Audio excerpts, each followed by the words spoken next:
Okay, recording is on. Hello, guys. Pleasure to meet you at K8GB community meeting. So just the short question: is anything? So I updated the agenda, right? But I'm not sure if like there's anything with extra we'd like to discuss. So like I added one, I think, yeah, action item from previous meeting, and yeah, updated the current state. Can you give me an edit right with this document, because I'm suggesting now only. You don't have rights. It should be.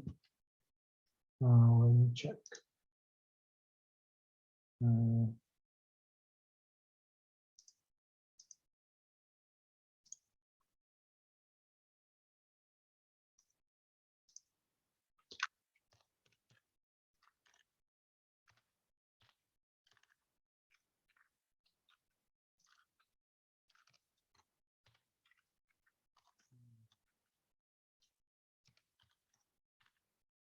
Now, what was? Can you please send me your email?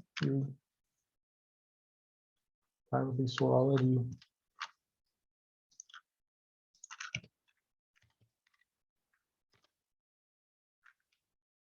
Okay, I found it.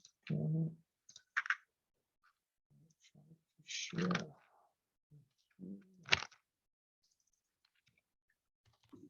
I'm logged in with my standard Gmail.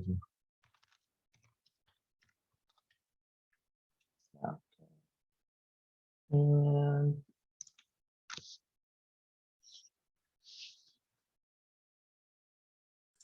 I can edit, but not sure.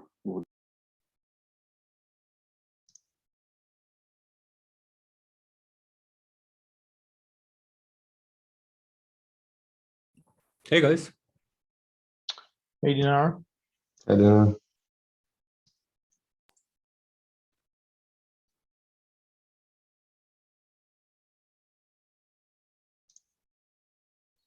I think Michal just responded that he's going to log in. Yeah.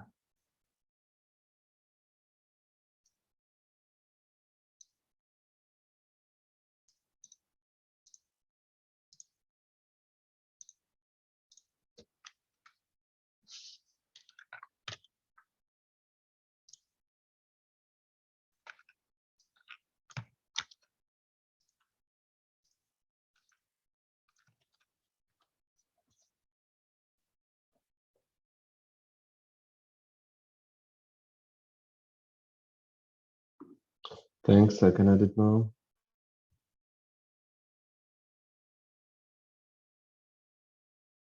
Hey, Michal.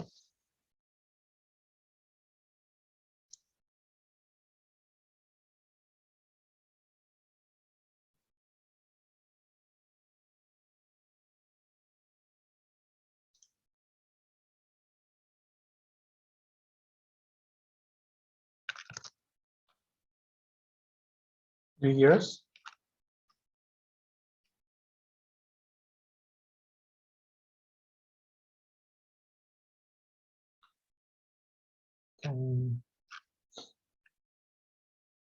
Just if anything, just please let us know in the chat if you have any issues hearing us, or because we don't hear you. Okay, anyway, so let Blink twice if you have any issues, if your right hurts you. yeah. Let us know as well. Yeah.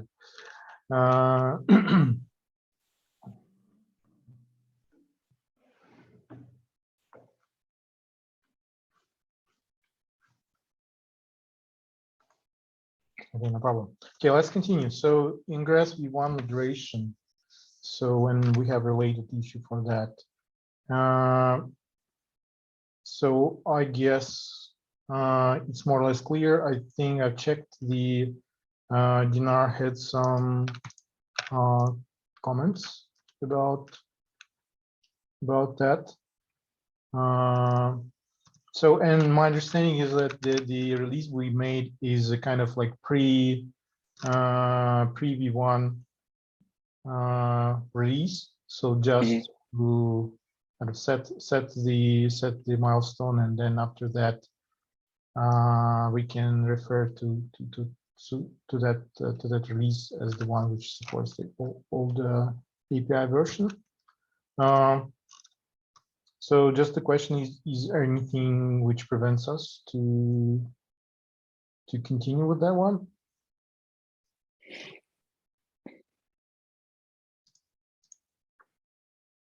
Oh, it's a breaking change, right? Yeah. It's good to mention that the shape of GSLB is different with this, if this is merged. So this is, but we can have the same compatibility metrics as external DNS has, because they had to do something similar to support ingress on V1. So they basically took the same approach. I've learned that only after like rethink our approach or our strategy. And it's like good that it confirms that it's a good way to go. Basically, they cut the support for the old ingress, and from some point in time, they only support the ingress on V1. And on their README file, they have this compatibility metrics that if you want to still use the old ingress, which is V1 beta 1, then use the appropriate version of external DNS. That's it. Much easier to maintain in the future. Okay, I see Yuri just posted the like multi-version tutorials on how we can use the like webhooks version. I think it sits in the same way how, well, like closely to how it was done with Helm, right? That I need to check what kind of version is running on the cluster and so on. Well, it's actually about supporting both versions during the migration period, right? So there will be one storage version. Well, actually, like for actual storing within an entity, it will be, for example, V1, right? But still, V1 beta 1 will be effectively supported through the webhook for some, migration window. That's how we are trying to approach it. Like it's generic Kubernetes approach in general, and that's how we're trying in a cross-plane community, how like provide this migration path for provider managed resources, because it's very frequently that they get inbound, right? And that it's kind of substantial operational problem, because like imagine you deploy something using this specific version like V1 Alpha 1 of resource, doesn't matter if it's cross-plane or anything else like KGB one, and then like with the next release we need to recreate whole infra, bumping to like forcefully to the next version. So that's probably undesired scenario in the production. So if we want to like make it like very production ready way, we might investigate this webhook based conversion. So to support V1 beta 1 and give like a proper migration period for KGB users. I was looking into it actually, into those tutorials. It has this strategy of hub and spoke, right? That if you like pronounce one implementation as the referential one, and then those conversion methods to this just one hub, then you don't have to end up with like n squared multiple conversion functions, which is handy. And I did that approach. I've already implemented it for V1 Nice. and V1 beta 1, but it was very complicated, and I was like 80% done. I have it still in my feature branch, and then I just gave up and used the simpler approach. I can still finish it, but you're talking about migration period. But the thing is that in Kubernetes you have like 4 or 5 versions where the V1 and V1 beta 1 ingress coexist together. So there is like a migration period for people to switch. And also our K8GB will support both versions, because Or actually, no, it will support only one ingress. But there can be two ingresses, but it will be working only with the Yeah, so underlying Kubernetes supports both, right? But Yeah. KGB is supporting only single version of it, correct?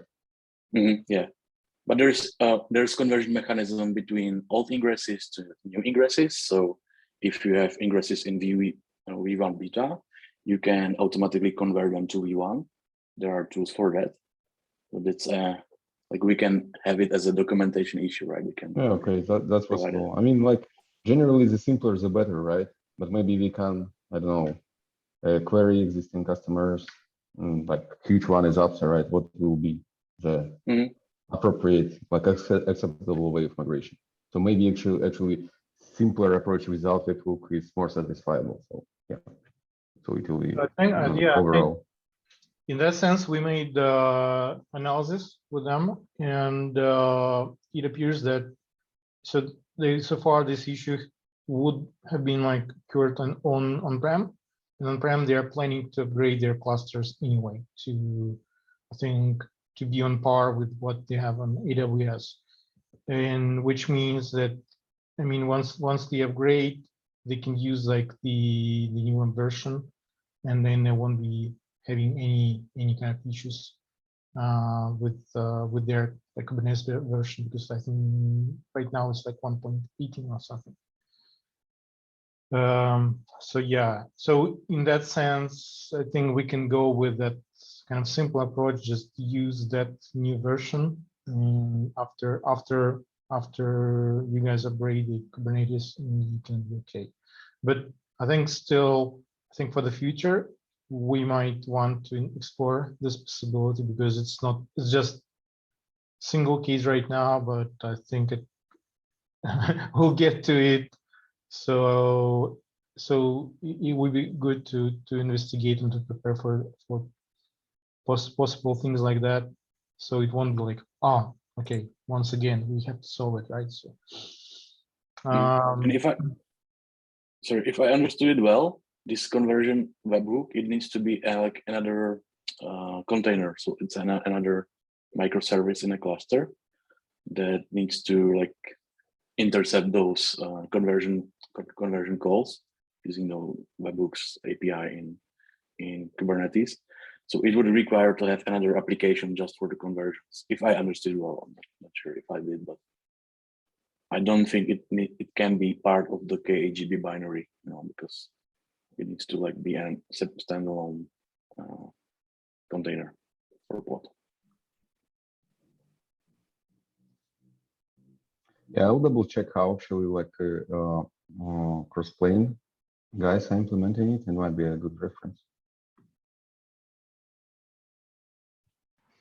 cool. So meanwhile, what do you guys think? So would it be okay if we solve it by like simply by doing like major release, and we create a separate issue and track it separately to actually implement the migration mechanism properly?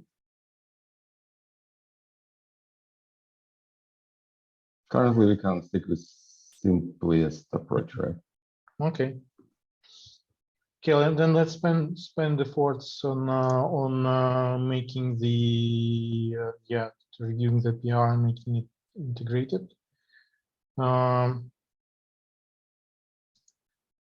Okay, so next point is getting rid of Docker desktop and in-depth environment. So I realized that we still have like this outstanding issue that we would like to use TCP in addition to UDP protocol for our HDNS. And I think, yeah, it requires just a review from our side. I've seen you had some questions regarding that, like how it will impact properly like different environments. So it looks like, since we're talking about dev environment, yeah, this one is about to help when we're using something like Kalima on Mac. think on Linux is going to be good as well. So, and if you think about Windows, so I think they're also cool with WSL2. I mean, they won't have like issues like that. I think the biggest issues right now is Mac environment, and yeah, it'll be good to fix it.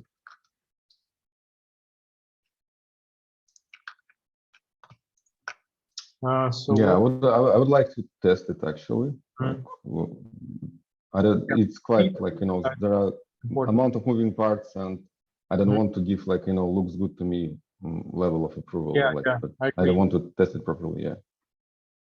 So yeah, me myself, I've been testing like the simple scenarios, and I don't have Docker desktop in like intentionally in my machine, so that I really know like if we bump into that or not. So far, the issues were exactly with that multi-cluster functionality that is required for us to test, right? KGB. Different scenarios. Yeah. Basically, the test doesn't work. Like if you run Terra test locally, they do not work Yeah. with Kolima.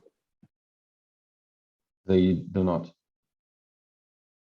Yeah, they do not, because when using Kolima, you can't forward UDP ports. So when we run this Edge DNS server in K3D cluster with the DNS server, it can like redirect the connection to your host machine because it's a UDP traffic. It Got was it. possible with before with the previous approach with Yeah, I Docker. see. And with this PR, it works. Yes, So, yes, and it with only this PR, deploys. everything should be green. Okay, cool. Yeah, it allows TCP communication only for local development. If there is a flag like Route 53 enabled or AWS environment, it doesn't deploy this additional service that allows TCP connection for DNS server. Yeah, I see. Cool. So yeah, so this is what we wanted. We wanted to be focused, the solution to be focused only on the development environment, so that we are not necessarily exposing what shouldn't be exposed on production and so on. So yeah, with this it works, and yeah, that's according to DNS standards as well. So we're not violating anything here, but yeah. Well, I still quite worry that we put kind of local development thing into the Helm chart. It just came to my mind that we simply can the ports are the core DNS runs on TCP either way. We simply can do kubectl service supply during the make Terra test or something like that, and deploy that service only in development mode. What do you think about that, guys? If it's going to be like automated, right, and if it's going to be less fast for the community developers, I'm kind of okay, right? So it's just that just to how to say, to reiterate that we are trying to make our targets, our ways to deploy KGB locally as slim as possible. So my only concern is that whatever we do, it should be really smooth for community developers, so that so there is no aspiration that, oh, this is really complex thing and I have to like do that, I have to kubectl that, open that port, too much fast for me to to deploy it just right away. It should be just ready to go immediately after you check out the repo. It's pretty easy thing to do, and why not? Like if you find it like less controversial to have it like as a standalone service that's gonna be deployed only with kubectl in Makefile. There will be more logic in Makefile, but yeah, we can like make our Helm chart simpler that way. Yeah. Yeah, I agree. Like with the standard approach, kind of make Helm chart cleaner and intact. On the other hand, we were always doing like kind of test bus things in a Helm chart, like this hosteles, for example, is there from a very beginning almost. So we use that similar approach before, like to incorporate something test related into existing Helm chart. So at least it will not be a first occurrence of that. So think about test related stuff is that, I mean, we are not limiting our tests to local development environment, right? Only. So in that sense, it seems like logical, right? I mean, yeah, we're going to support that like on whatever place we are deploying KGB to, right? But with this thing, I guess, is like solely for local development, right? So it's The same tests are running in GitHub actually. It's the same action. but or we are not same- using Kalima there. We don't have to expose anything Right. there, right? So that's what I'm saying. So I'm thinking if we solve it with the make targets and it works, I think we should go probably that way. If there is opportunity to not add additional extra logic to Helm chart, which might, you know, break on production, I'm only for that. Kind of my Yeah, I can take it as an action item. It's actually pretty easy change, and I find it reasonable. Yeah. Cool. Yeah, Michal, you guys. Yuri. Hi guys, nice to meet you again. Please, hope you are fine. Yeah, basically, just from my point of view regarding this test, yeah, maybe we can add one more, which is called local test or something. And locally, we will run the local one. In the GitHub pipeline, we will run everything as we did before without changes plus the local one, you know, so all seems to be working. And yeah, regarding, I made just some PR for the K3D action because I knew that version 5.2.0 was wrong. They released the 2 more versions, I think. So I was checking them, but the issue didn't dismiss, you know. So I made some bumping, but I was checking it against KGB. And there was some issue that after the clusters were creating, the whole pipeline were blocked, you know, sometimes or quite often. And these issues still remain, you know, so I just don't know what is the right step, whether to put there like the default 5.3.0 or make the default 5.1.0, which is stable. So I think I rather make the stable 5.1.0 because if someone new comes, they will start the K3D action and they expect it will work, you know.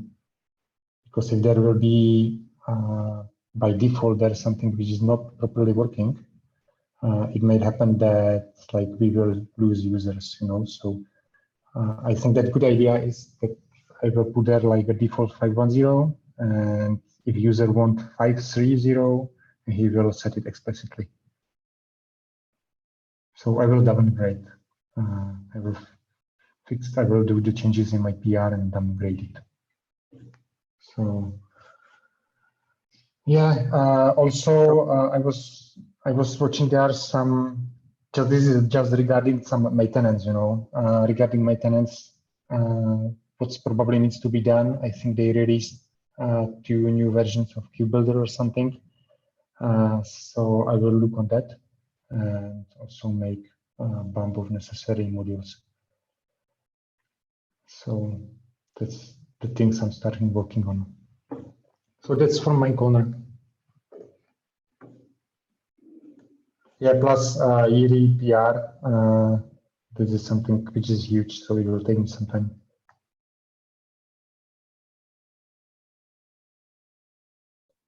Thanks, Michael. So guys, where are we actually converged on this TCP thing? So does it worth to test it right now, or you will try to incorporate the service approach that I mentioned, just to like not to make a double work here?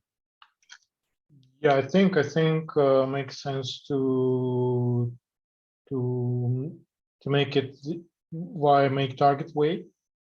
There's like as additional service, and then Okay, so I will wait for next iteration of Mm. of this pair. Okay, cool. Thank you.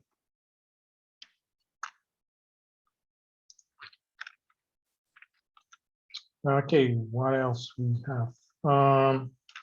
Yeah, yeah, going down. Well, I wanted to talk about the glue records and the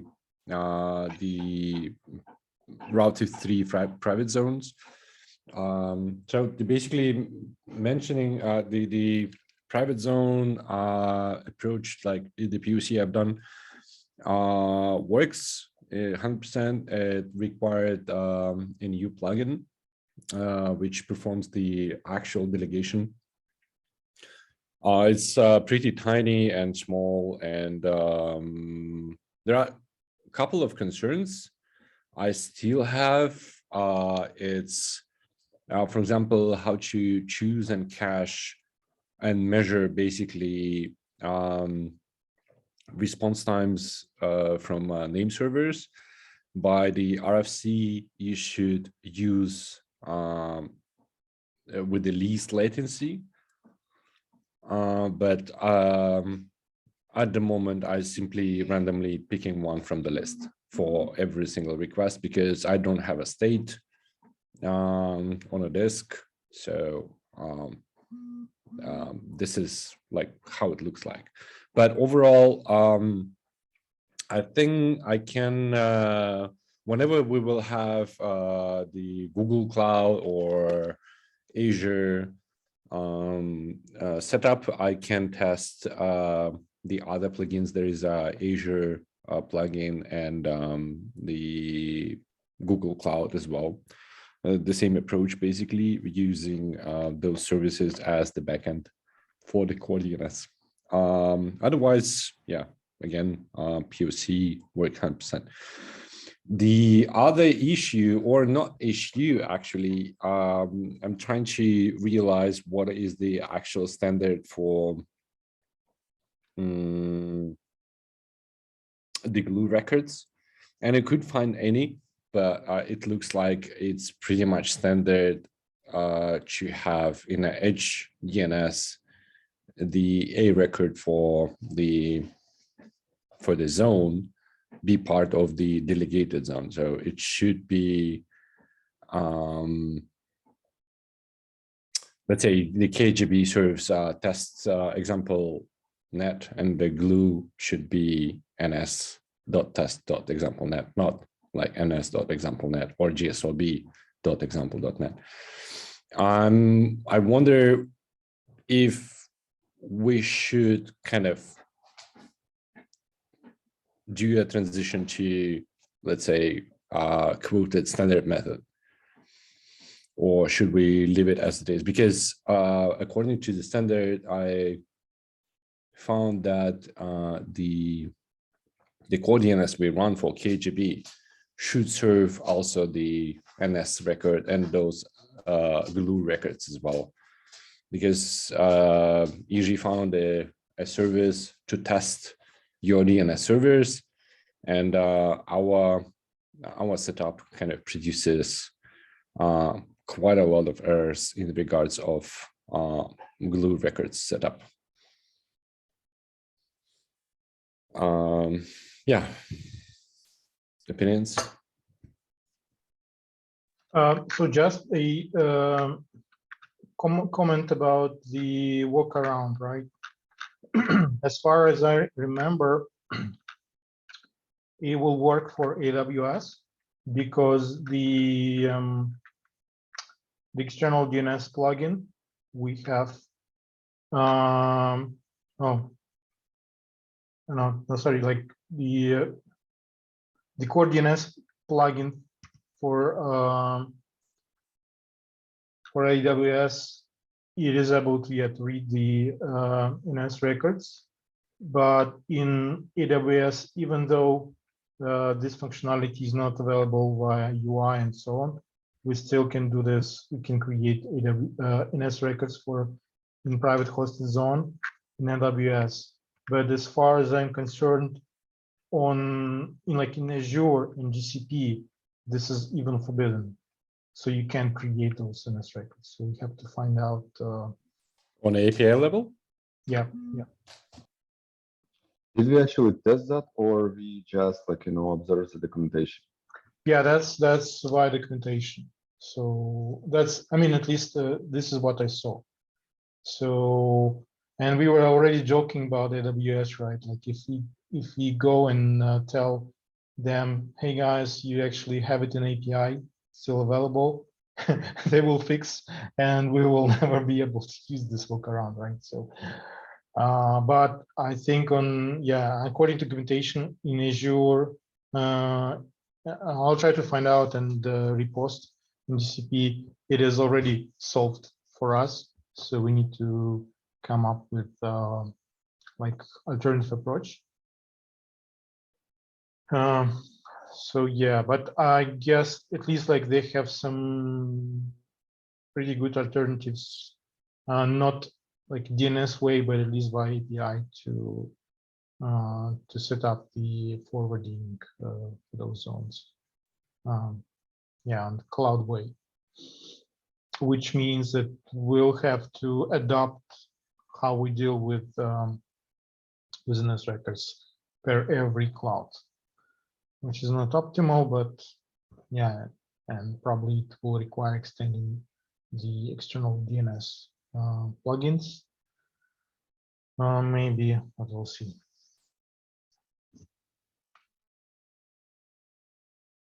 Yeah, do we actually want or need to create those like delegations using Glue and NS records on the cloud provider level? Isn't it possible to use only the forwarding for either AWS or Azure or whatever?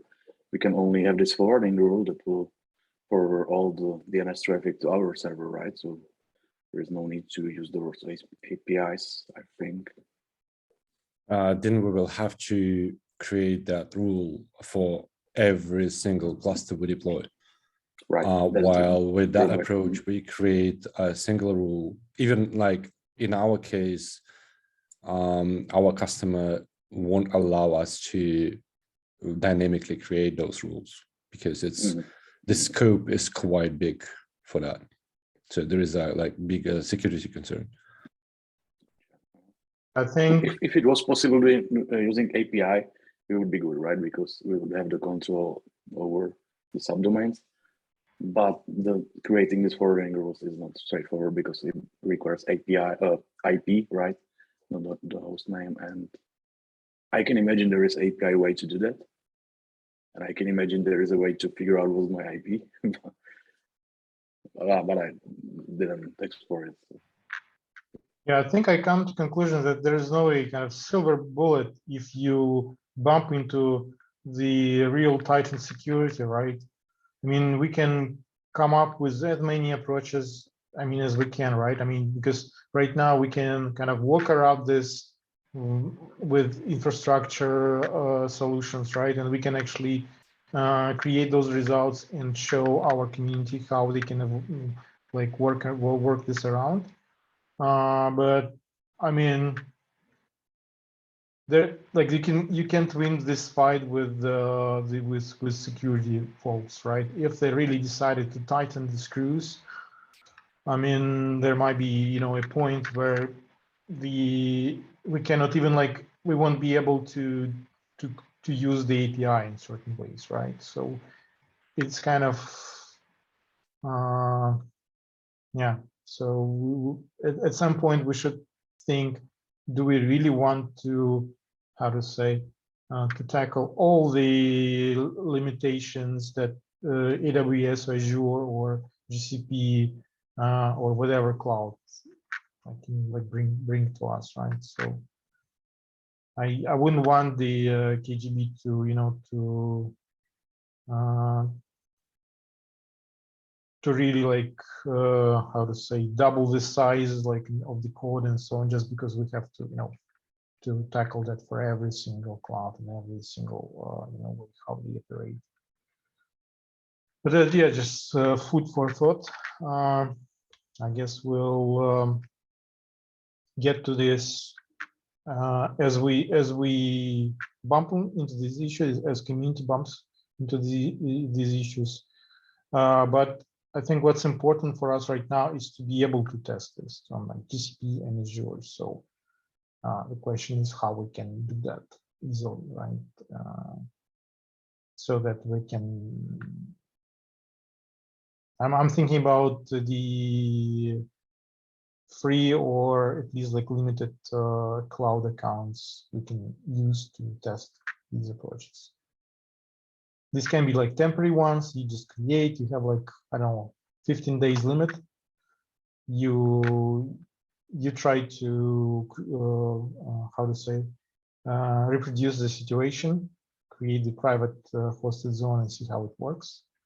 But this is only a limited approach. So I'm thinking if CNCF can provide something, or like we have to look for some sponsorship, probably, I don't know, from us or somebody else. Because as far as I know, yeah, the like CNCF, they have the infrastructure, but this is not a cloud infrastructure. So I recall only some Equinix Metal something, right? That Yeah. they provide. Mhm. So it's not the cloud providers that we are generally talking about, right? Which might It be might be cool. interesting to think on its own. So that's obvious, but we will Like not on-prem cover this major. or like on Yeah. like metal case. So definitely, and probably some of our how to say live examples, live demos, we can actually host there, and we shouldn't be afraid of like exposing them to public, some security concerns. Like they're just there for free, right? They're not AWS or Azure or GCP, but at least like we can always show how the stuff works, right? Yeah, but it still will have to be implemented secure way. We don't want like CNCF infra to Sure, like mine sure. something, right? So Sure, like DDoS and so on. So I think we can contact them at least in that sense. But yeah, we need some real clouds to test how.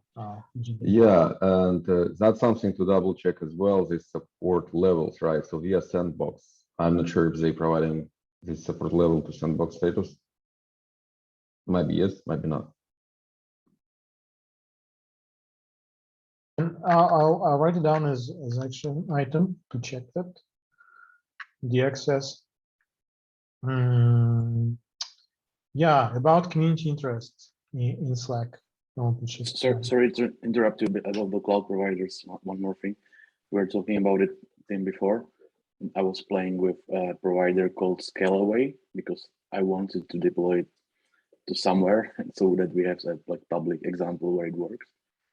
And it was, and I did the research. I export like 5 of those providers, and this was the cheapest one, not the best one. It's far from best. The API sucks, but it's that it just works. And I'm willing to pay for it. It's like a couple of dollars per month. So if we like can't handle anything better, I'm willing to pay, and it's better than nothing. And and the main showstopper for me was that they provide by default the latest Kubernetes, and we are not deployable on the latest Kubernetes, like which I find a major issue. The V1 ingress will fix it. But I mean, there is possibly a way to deploy also older Kubernetes and try it. So if I am done with my stuff, I can continue on this. If you want, I think it's good to have a like working example that we can reference for our setup and let hackers to hack on it. That's what I call dedication. And yeah, so yeah, I think my thoughts are that definitely, I mean, we are CNCF project, right? And if we need to pay a couple of bucks, right, for hosting somewhere, I mean, definitely we can ask like for the means of sponsorship there. On the other hand, also, we really need to check this Equinix stuff from them and see if we can actually deploy there and what kind of. I think definitely they have like multiple, like they support multiple Kubernetes versions. So yeah, let's approach them and let's check with them as well as about like these clouds. My concern about the like public instance was that like what level of access do we want to expose, right? Because we are mostly infrastructure thing, and if we allow people to kubectl access, they can like deploy any Bitcoin miner and do whatever they want. But in the same time, we can cripple the access using RBAC to just do read only for our like referential application like 14.4 or whatever, and allow only like read access to see like how failover works, perhaps scale down, scale up. Not sure how to tackle it, but it's doable, I think. What I think also, it just came to my mind, but I think we can also check some popular services like Catacode and so on, where you actually you deal with kubectl right there. And then there's like environment created for you, and then you can actually the results. That's one Just of the the learning platform, maybe right? we can dig more and find out how we can, if we can like use these services and cooperate with them and promote KGB, right? So that's one thing. Another thing I'm thinking about is that we have a like demo, like podinfo based, but maybe with your cool animations, and so that we can see how they actually, like on living environment, how like disaster recovery, failover, or round robin like algorithms, they really work, right? So we can see that this is, and they are proven by real kind of examples. So we can do some kind of interactive website. Then you just try to make a failover, and you just like click and then you see immediately without the need to to deal with keep content, things like that. So just downscale the pod, things like this, but interactively. So to kind of wait it out. Because we might have different level of users. I think for some they can using like kubectl. I mean, if we have like some kind of upset, like someone who wants to upsell it to their department, to their business, right? The easiest approach would be better, right? You just go there, you just click OK, downscale. You see, okay, here we go. The traffic goes to another cluster, like visually, something like this. What do you think? Browser caching is the first thing that comes to mind. Like it practically breaking the scenario of immediate failover for like pure web applications. It's fine for like API load balancing, right? With like curl or any microservice contacting another microservice, because there's usually no cache, but it kind of browser, it may be quite tricky. It's exactly for this like scenario. Yeah, message like now use different browser and continue. Yeah, that's what I'm thinking about as well. So maybe it can be still, in terms of like the instance, it should be the one, like the instance which is involved into that failover, but the instance which kind of shows the result, but it deals with those two clusters like via API. This way, I think we still can have like reliable thing which works on the ground, and Yeah, but yeah, you're totally right. I think if we just use simple pod info approach, it won't work. Yeah, actually, good point. Like if we have like some kind of semi-rich application of JavaScript contacting the API in the front end, right? So it will actually pick it up, or should pick it up properly immediately. Yeah, great point.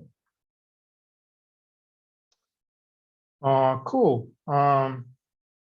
So yeah, so the next topic is the community interest in Slack from OpenShift guys.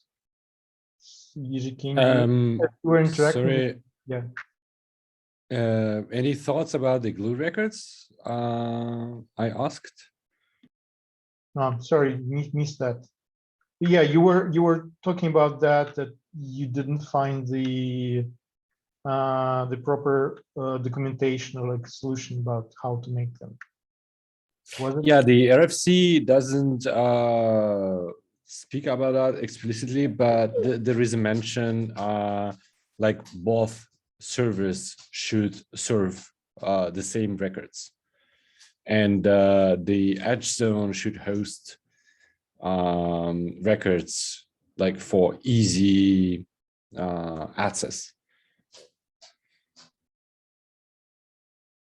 And if we should follow this same practice. Right now, we simply create a record under the edge zone.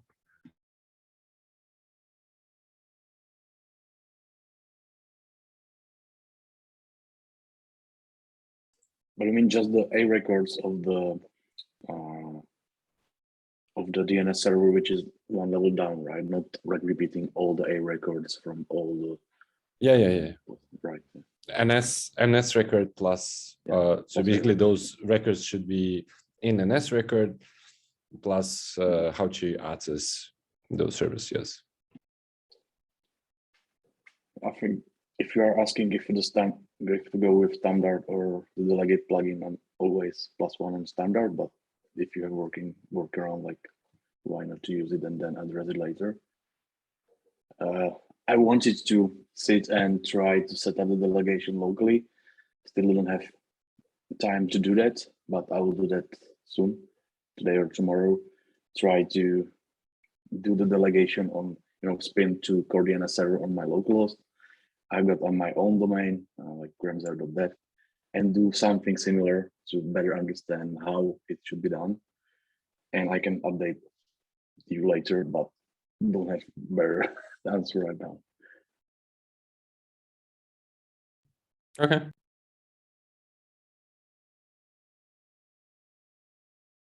Is this like an alternative version documented somewhere? It's a little bit hard to follow. Sorry, like what's the alternative here? So I didn't properly catch the question. Sorry for that. Well, the alternative, like how we can compose glue records in an alternative way. Yeah. Well, the first of all, the NS record and the A record for those servers should be served by the K8GB core DNS as well, not only like the one we create in Route 53. Those should be copied, and the record in Route 53 should be within the K8GB domain. So it should be, for our reference setup, it should be GSLBNS EU1 .test.k8gb.io. Right now we have GSLBNS EU1 .k8gb.io. So we, like, a record belong to the edge zone, while it should belong to the zone you delegate into.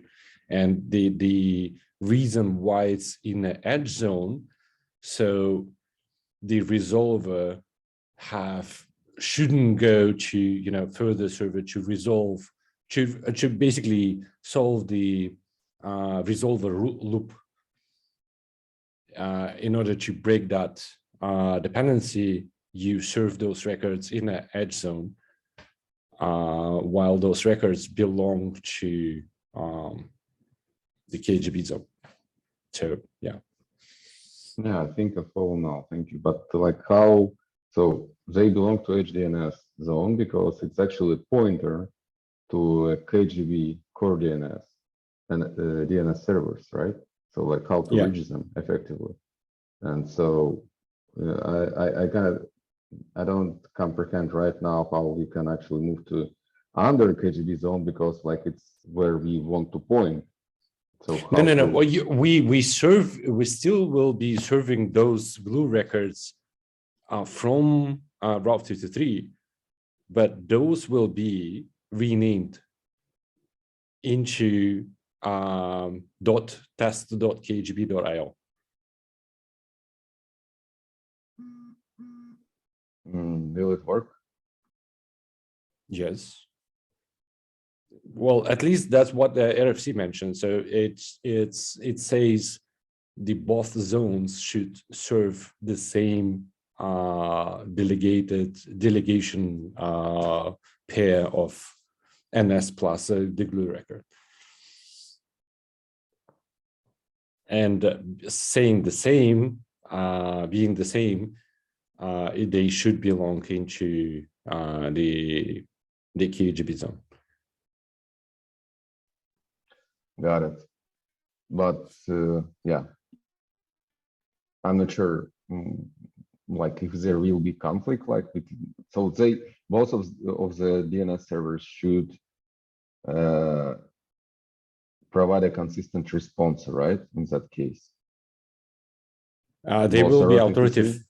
Yeah, they will be authoritative for a specific record. Yeah, a so record, that's the glue where record. my mental model is kind of breaking because like both DNS servers are authoritative for the same, and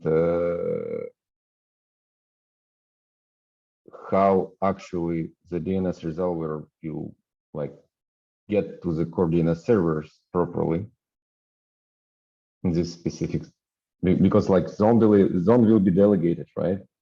Meaning that everything under this zone actually served by core DNS of KGB, not by Route 53. So like this separation. Yeah. So how it will work? It will come to Route 53, say, hey, give me the information about that zone.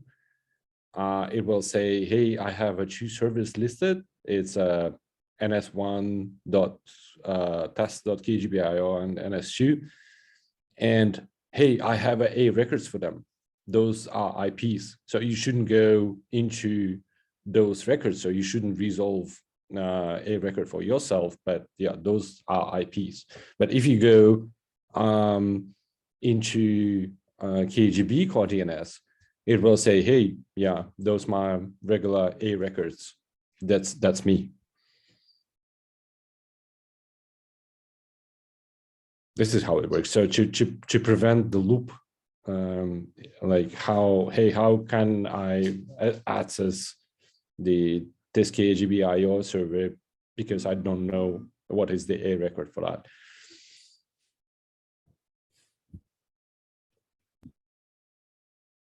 I roughly understand. Did you manage to create this setup working or? Right now, yeah, it runs in AWS. Yeah, I manually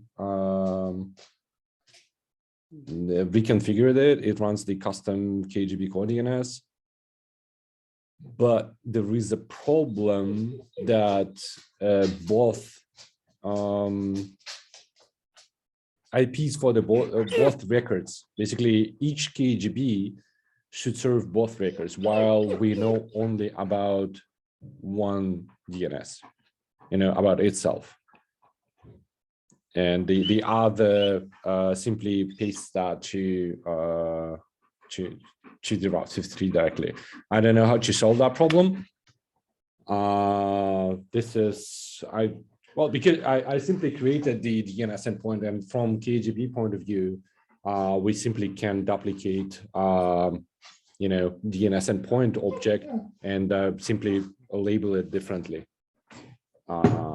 But only the problem left is how to get IPs for the other pair.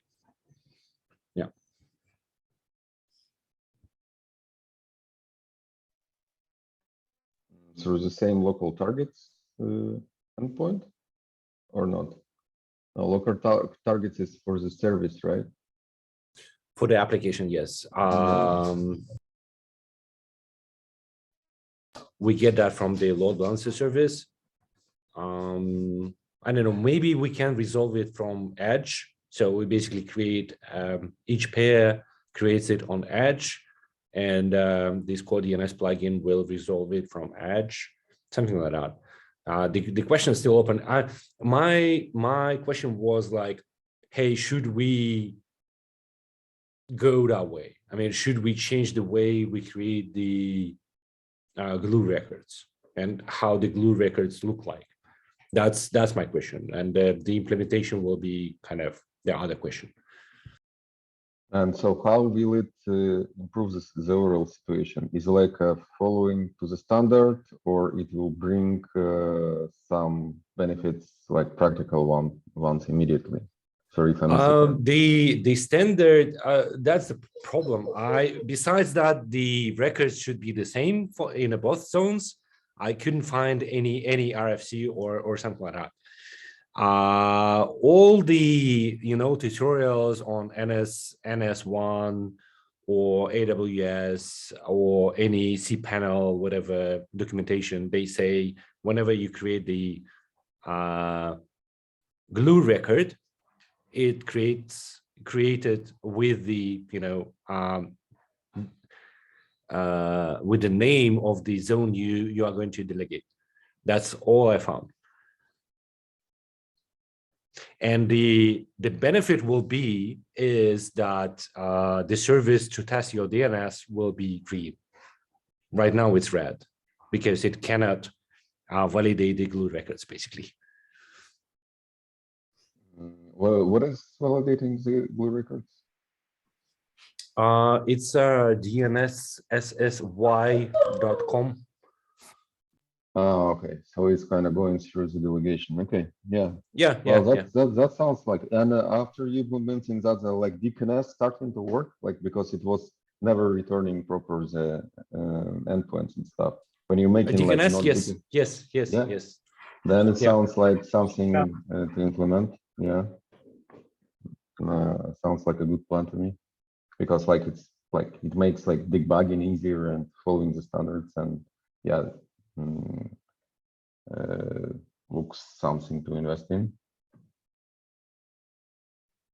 Okay, then I will open an issue for K8GB and we'll start produce some code. Cool. Great findings. Thank you. Okay, thanks for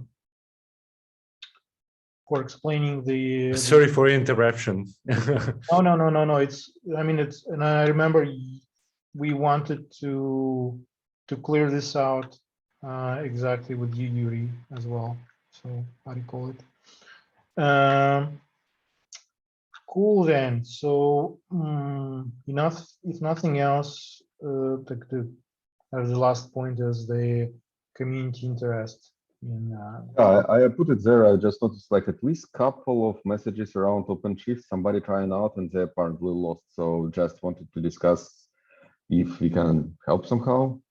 Do you have any reference setup? You used to have one somewhere locally. Can we somehow help community to adopt K8GB in OpenShift scenario? What were the questions? I didn't find them on. They are scattered in Slack. It's definitely somewhere like in the threads. The thread itself is pretty old, but there are new messages there.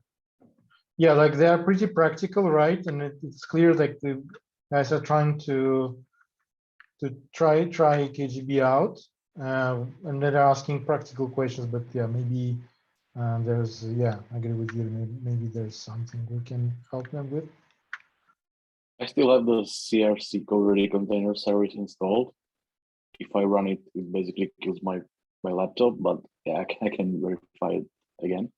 The easier way is to just run K3D plus OLM, because OLM is much more lightweight than OpenShift, and deploy it via OLM. But if you want to test it end to end, if it still works, because I haven't verify that like Yeah, it's not because they CRD. have this like kind of quirks, like special route CRD or something, all right? So like that's, if I understand correctly, most frequent question from OpenShift guys, like you will work with routes or something like that. I'm definitely not an OpenShift Right. expert, but I heard it like at least more than one time. Right. Yeah. Don't have to create routes in OpenShift. It still supports also like normal ingress controllers. So that's one take. We can advise them to just use standard ways of Kubernetes to do stuff. Yeah, I don't think that this would work. I guess. I mean, if OpenShift is upselling routes, right, there's like custom CRD, and it is tied to some like security recommendation. I think, yeah, this is what they're looking for, right? So if it's can be used together with route. Yeah, we don't have support for routes at the moment. The tricky part with OLM or in this operator manager is that we support a lot of configuration options as environment variables. And in OLM, it needs to be supported in the subscription CRD. Like this whole operator marketplace have like tens of CRDs. And one of them is subscription, where you basically ask for an instance of the operator.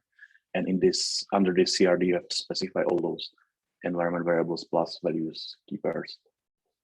This can be tricky. I don't think we have documented it, so it's probably a documentation issue. Have some I think- tutorial or something. By asking them, right, if they have like any issues with deployment, so on, we can understand if they have any issues, right? For now. Yeah, no, overall, I understand that like following a Slack is kind of hard. Community Slack is hard when you like full-time on job, including myself. But like even answering something like just like, neutral, like can you provide us more details? We'll get more rep for the KGB project automatically. Like again, how cross-plane guys usually behave, say very active in their community Slack, right? So like usually not getting an answer. So like something for us, like core maintainers to actually work on, like be more proactive in that regard, honestly. Yeah, I think there might be cases when, how to say, we realize that, I mean, the person we are trying to help has like really like issues with some like basic understanding of like in Kubernetes or like how it operates and so on. But and we can kind of invest our time in explaining that. But if there are some real questions about how we can like use our solution with from communities and real examples, yeah, we can simply ask and like offer help. Yeah, definitely. I don't propose to provide any like customer support formal things, but at least can somehow like chat and figure out what is actually like scope of the problem, right? Mm-hmm.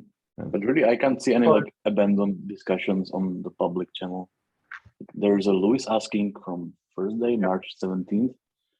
His issue was different. It was that basically a general issue that we can't deploy on Kubernetes 1.22 and newer. And his OpenShift version is based on this Kubernetes, and that's the ingress thing that will be sorted out soon. Hopefully, there is a discussion with Karen Sign.